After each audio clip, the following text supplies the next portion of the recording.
untuk merebut suara dalam Pilpres 2024, terutama suara dari generasi muda. Salah satu gimmick yang digunakan tim Prabowo adalah penggunaan narasi gemoy. Apakah gemoy ini dapat menjadi kuncian kemenangan Prabowo Gibran? Bergabung bersama kami Wakil Ketua TKN Prabowo Gibran Habibur Rahman, serta Direktur Eksekutif Parameter Politik Indonesia Adi Prayitno. Bapak-bapak, selamat sore. Terima kasih, Ambulan. Selamat sore, Mas. Halo, selamat sore. Baik, saya ke Pak Habib dulu. Pak Habib, bagaimana nih efek viral gemoy terhadap Prabowo sejauh ini? Ya, yang jelas saya sudah nggak gemoy lagi karena terlanjur diet ini. Tadinya turun 16 kilogram ya, sudah nggak gemoy lagi. Ya, jadi gini, apa yang disampaikan Pak Surya Chandra ya, saya pikir itu racun bagi demokrasi ya. Bagaimana dia menghasut anak muda, seolah anak muda itu bodoh, anak muda itu tidak tahu, dan anak muda itu tidak bisa mengakses teknologi dengan mengatakan anak muda ditipu dengan gimmick gemoy. Nah, padahal kalau kita bicara Pak Prabowo itu kan manusia gagasan, ya. Justru selama ini kitalah yang paling sulit ya untuk membuat Pak Prabowo itu tidak terlalu kaku dalam menyampaikan gagasan-gagasannya. Kita tahu kan, mulai dari bagaimana kekayaan Indonesia harus ada di Indonesia, ada dan tinggal di Indonesia, dimanfaatkan sebesar-besarnya untuk kemakmuran rakyat. Itu kan gagasan Pak Prabowo yang disampaikan sejak beliau terjun di politik ya, sejak tahun 2009, 2014, 2019, itu kan disampaikan sampai diledek dulu bocor. Nah, dan ini kan sekarang sudah diimplementasikan juga oleh Pak Presiden Jokowi dengan program-program yang namanya hilirisasi dan lain sebagainya. Lalu sekarang bagaimana Pak Prabowo secara brilian ya di forum-forum internasional yang sangat bergengsi menyampaikan pandangannya soal geopolitik, geostrategis ya, peran Indonesia ke depan yang bisa menerima berbagai situasi di pihak ya di internasional, tetapi tetap mengedepankan kepentingan bangsa dan negara. Nah, ini bicara gagasan. Lalu ketika muncul yang disebut gemoy, kami juga barusan belakangan menyadarinya karena ramenya secara alamiah ini gitu loh, bukan by design. Bagaimana mungkin kita bisa mendesain percakapan di dunia maya yang melibatkan interaksi ratusan juta orang gitu kan. Tiba-tiba jadi trending topik. Apa itu gemoy? Nah, kita cari, oh rupanya netizen melihat Pak Prabowo itu menggemaskan. Ya, saya tanya ke anak saya juga, gemoy itu apa? Oh, gemoy itu artinya menggemaskan. Nah, ini nih julukan-julukan seperti ini, julukan yang diberikan kepada orang yang dicintai, orang yang disayangi, gitu loh. Kayak orang tua memanggil anaknya yang kecil gemoy, gitu kan. Kalau dia nggak sayang, nggak cinta tuh nggak ada, gitu. Ini kan ungkapan cinta, ungkapan sayang publik kepada Pak Prabowo. Jadi nggak ada yang salah kalau misalnya sekarang publik dengan kreativitasnya sendiri ya, terus memutar, terus mendaur ulang ya gimmick-gimmick gemoy ini. Dan ini kan bagian dari menjadikan politik kita tidak terlalu kering lagi gitu loh. Janganlah terlalu kaku lagi ya. Kita bicara gagasan betul, tetapi udahlah jangan terlalu panas. Kita menjalankan politik riang dan gembira. Nah, ini yang saya sebut anugerahnya, bukan hanya bagi kami ya, bagi Pak Prabowo dan Gibran, tapi bagi kita sebagai bangsa kan kita akhirnya bisa berpolitik dengan gembira gitu loh. Nah, kalau yang seperti ini saja diserang dengan jahatnya oleh Pak Surya Chandra, saya pikir beliaulah yang sudah kehabisan narasi, apalagi membanding-bandingkan dengan negara yang kami juga nggak ngerti konteksnya seperti apa, bom-bom seperti apa ya, kita nggak ngerti gitu loh. Nah, lalu dia menganggap anak muda bodoh, gampang dibohong ya, Mas ya. Anak saya umur 12 tahun, tahu sejarah 65, tahu sejarah 45. Ya mereka bisa browsing sendiri kok, bisa belajar sendiri gitu loh. Baik. Kita ke Mas Adi dulu. Mas Adi, tadi dikatakan bahwa gemoy ini bukan by design, tapi memang terjadi secara alamiah. Tapi dari pengamatan Anda, apakah gemoy ini juga berhasil menarik perhatian dari Gen Z dan juga milenial? Ya, saya kira dua hal. Pertama, harus diakui Prabowo Subianto itu dinilai sudah melakukan model satu komunikasi politik yang relatif lebih cair. Dulu kalau kita melihat Prabowo kan relatif agak kaku misalnya, karena mungkin sosoknya yang mantan militer.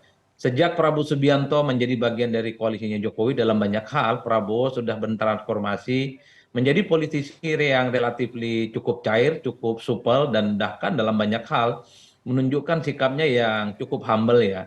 Inilah yang sebenarnya munculnya istilah gemoy kan tidak lebih dari sekedar untuk menunjukkan ada perubahan pada model personifikasi politik dari Prabowo Subianto yang dulu kelihatan sangat militer betul, kemudian berubah menjadi politisi dalam tanda kutip ya yang sangat sipil, di mana nilai-nilai humanismenya itu sudah mulai kelihatan kuat dan cukup nyata.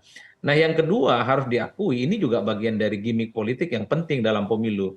Karena apapun di tengah situasi politik kita yang akan ke depan semakin panas, tentu saja model komunikasi politik semacam ini relatif dibutuhkan, terutama untuk menyampaikan pesan kepada publik. Jadi sekeras apapun persaingan, sekeras apapun tensi, bahwa suasananya itu harus lebih kondusif dan tidak panas seperti yang selama ini dipersepsikan oleh publik. Gimik dalam politik itu penting, Mas. Pertama ini kan untuk memberikan pesan karena memang politik kita itu adalah politik gotong royong, politik saling rangkul dan politik persahabatan. Ini kalau mau jujur sebenarnya 65% masyarakat suka dengan model komunikasi politik yang relatif lebih humble, lebih terbuka dan lebih komunikatif. Agak tidak nyaman misalnya dan bahkan cenderung negatif dengan model komunikasi politik yang agresif. Makanya kalau ada calon yang agak sedikit keras dan lantang, konfrontasi, menyerang kandidat lain secara terbuka, itu tonnya negatif, Mas. Sekalipun hal-hal yang disampaikan itu adalah sifatnya faktual dan objektif. Oleh karena itu, model komunikasi yang disampaikan oleh kubu Pak Prabowo Subianto ini kan adalah model komunikasi yang kebetulan saat ini digandrungi dan disukai oleh publik, yaitu model komunikasi yang cair, penuh dengan nuansa persahabatan, pertemanan dan kehangatan. Saya kira soal gemoy entah joget-joget ini pastinya by design karena sesuai dengan kebutuhan masyarakat. Karena saya juga melihat kubu yang lain juga ada gimmicknya, Mas. Tiba-tiba misalnya Anies belakangan kan relatif juga sering mengeluarkan kata-kata yang penuh nada bercanda. Biasanya Anies itu kan kelihatan kaku juga sebagai sosok yang ingin kelihatan sebagai intelektual. Selebet sarung atau kepret sarung antara Anies dan Muhaimin itu kan juga bagian dari gimmick. Pak Ganjar Pranowo kita tahu bahwa salah satu gimmick politik terbesarnya dari dulu adalah ketika belusukan bertemu dengan masyarakat secara langsung, bicara dengan basis konstituen yang mereka hadapi. Jadi dalam politik gimmick itu bukan suatu hal yang haram, bahkan gimmick itu adalah satu keharusan. Yang salah itu kalau kemudian dalam narasi politiknya, kesehariannya, itu berhenti pada persoalan gimmick. Tapi kan kalau kita melihat Prabowo Subianto dan calon-calon yang lain, mereka kan nggak berhenti di gimmick, Mas. Tidak berhenti di gemoy, tidak berhenti di joget-joget. Karena pada saat yang bersamaan misalnya di fase kampanye hari pertama, tim suksesnya kan mereka memberikan bantuan sosial seperti makan gratis dan susu gratis kepada masyarakat. Setelah itu mereka bicara tentang pentingnya hilirisasi, bicara tentang melanjutkan semua hal yang dilakukan oleh Jokowi dan seterusnya dan seterusnya. Jadi bagi saya masih jalan dalam konteks ini. Gimik ada, tapi visi misi yang terkait dengan apa yang harus dilakukan ketika terpilih jadi presiden masih terus ada, Mas. Jadi bagi saya memang harus objektif dan proporsional karena gimmick ini juga dilakukan oleh semua calon. Baik, baik. Yang cukup menarik tadi Anda katakan bahwa 65% masyarakat suka gaya komunikasi yang cair seperti ini. Tapi seberapa besar pengaruhnya dalam voting behavior mereka? Nah, ini jangan dijawab dulu. Tetap bersama kami di CNN Indonesia Newsroom.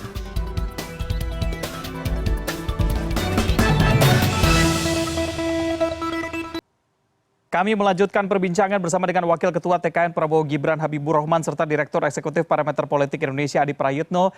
Saya ke Pak Habib. Pak Habib, ini ada pembicaraan mengenai gimmick gemoy dimanfaatkan untuk menetralisir serangan-serangan negatif dan juga kritik dari kubu lain. Tanggapan dari Anda seperti apa?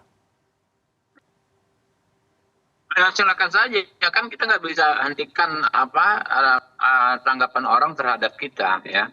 Dan gemoy ini kan muncul secara alamiah ya dari netizen ya.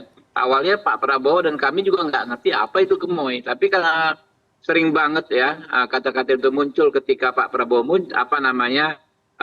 hadir ya di berbagai event ya, kita juga mulai cari-cari apa yang dimaksud gemoy. Oh, rupanya itu menggemaskan ya. Jadi Pak Prabowo ini kan sosok yang diterima oleh banyak sekali kalangan terutama anak muda, sehingga mereka menyematkan julukan kepada orang yang dicintai. Kalau tidak dicintai oleh masyarakat, tidak dicintai oleh netizen. Ya nggak mungkin akan muncul trending terhadap gimmick tersebut gitu loh. Jadi itu kami tidak pernah mendesain ya. Kalau saya bahkan ingat ya, Baik.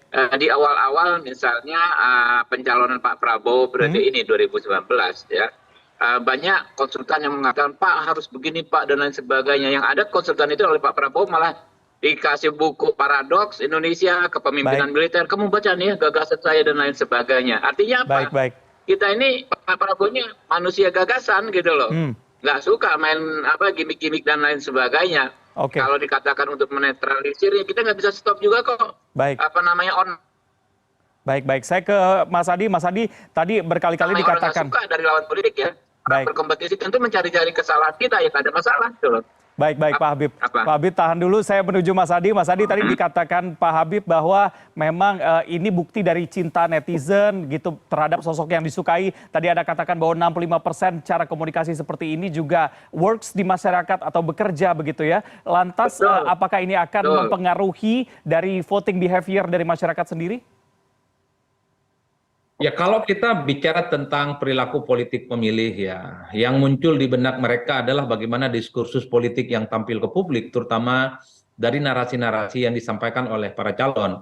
Satu yang saya kira memang cukup mengemuka menuju Pilpres 2024, pemilih kita itu tidak suka dengan pemimpin, tim sukses, dan relawan politiknya yang terlampau agresif menyerang pihak yang lain.